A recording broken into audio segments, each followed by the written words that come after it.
Hey guys, hope you're all doing well. So because of my work and కొంచెం health issues వల్ల కంటిన్యూస్గా videos చేయలేకపోతున్నాను. But whenever I find time ఖచ్చితంగా video అయితే చేస్తాను. So ఈరోజు వీడియోలో మనం కొన్ని జనరల్ సైన్స్ బిట్స్ అనేవి డిస్కస్ చేద్దాం. నేను అజ్జు అకాడమీ వాళ్ళ టెస్ట్‌లో వన్ ఆఫ్ ద టెస్ట్స్ ఇది జనరల్ సైన్స్ మీద కండక్ట్ చేశారు. వాళ్ళ క్వెషన్స్ చూసాను which are very of good quality. చాలా మంచి స్టాండర్డ్స్ వాళ్ళు మెయింటైన్ చేస్తున్నారు. Like previous year questions and వాళ్ళ క్వెషన్స్ నేను టాలీ చేస్తున్నాను జనరల్ సైన్స్ సంబంధించి. ఏమైనా ఔట్ ఆఫ్ కాంటెక్స్ట్‌కి వెళ్తున్నారా అంటే బట్ నో. చాలా మంచి క్వెషన్స్ ఇస్తున్నారు. సో అందులో నేను కొన్ని క్వెషన్స్ మీకు ఇప్పుడు చెప్పబోతున్నాను.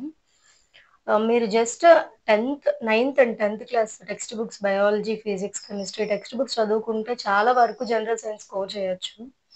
నా ఫస్ట్ క్వెషన్ ఏంటంటే జనరల్ సైన్స్‌లో which component of blood helps in clotting అని అడిగారు. ఆప్షన్స్‌లో plasma, platelets, RBC and lymphocytes. So answer is platelets. ఎప్పుడైనా బ్లడ్ వెసెల్ అనేది దానికి ఏదైనా ఇంజ్యూరీ అయిందంటే వెంటనే platelets they act like a temporary seal అన్నమాట. అవి వెంటనే ఈ బ్లడ్ క్లాట్ చేయడానికి యూజ్ అవుతుంది. Next question female part of flower which is responsible for pollination. A part అది అని అడిగారు.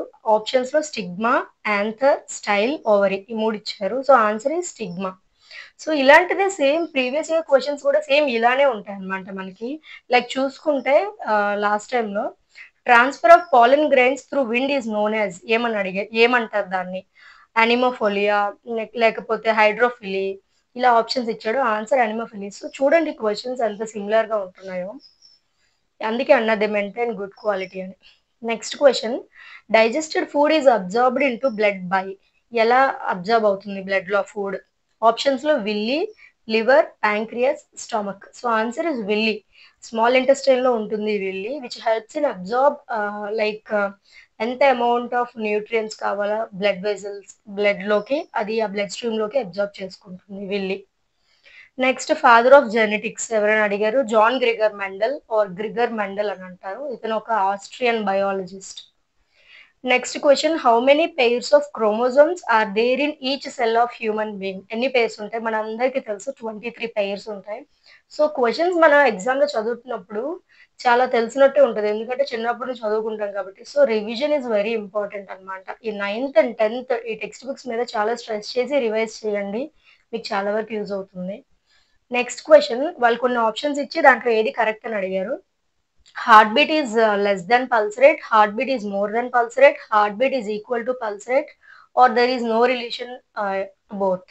So answer is heart beat is equal to pulse rate. So ఈ questions plus previous year questions రెండు tally చేసుకుంటే చాలా use అవుతుంది. Test series ఇంకా ఎవరైనా తీసుకోవాలనుకుంటే తీసుకోండి ఎందుకంటే ఖచ్చితంగా యూజ్ అవుతుంది. అందుకే నేను సజెస్ట్ చేస్తున్నాను ఇన్నిసార్లు.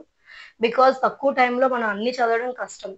సో టెస్ట్ రాయడం ప్రాక్టీస్ చేస్తే ఆ ప్యాటర్న్ మనకు అర్థమవుతుంది. మేబీ ఈ క్వశ్చన్స్ కూడా ఎగ్జామ్లో యూజ్ అయ్యే ఛాన్స్ కూడా ఉంటుంది. Thank you guys.